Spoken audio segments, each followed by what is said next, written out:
msichana, naendelea tu kukukumbusha kwamba unaona huyo mwanaume anayekwambia kila siku kwamba anakupenda sana, hakupendi. Kuna kitu amekipenda kwako ambacho anajua kabisa kinaenda kumnufaisha yeye. Yaani hamna mwanaume ambaye anakupenda kwenye ulimwengu. Kila mwanaume anayekuja kwenye maisha yako akakwambia baby girl nakupenda sana, sio kweli kwamba anakupenda wewe. Kuna kitu amekiona kwako. Is either your energy, anajua kabisa akisex na wewe atavuna energy yako na ile energy yako itaenda kumnufaisha yeye.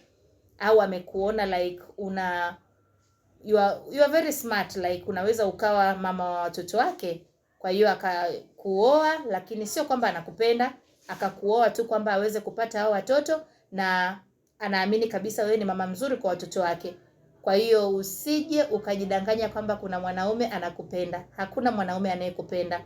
Ndio maana napendaga kusema siku zote, mwanamke, pambania maisha yako, pambania furaha yako, pambania kesho yako. Yaani muda wote wewe choose yourself. Choose yourself, kwa sababu hakuna mwanaume atakuja kukuchagua. Yaani hakuna. Sana sana watakudanganya tu kwamba like baby girl nimekuchagua wewe. Sio kweli. Amechagua ulicho nacho. Yaani mwanaume anachagua kile ambacho wewe umebeba, ambacho Mwenyezi Mungu amekutunuku, na sio wewe. Na ndio maana mwanaume anaweza hakwambia anakupenda 1000 times na mpaka akakuoa, lakini baada ya kukuoa ukishaanza kumzalia watoto, mwanaume anakubadilikia. Ni kwa nini?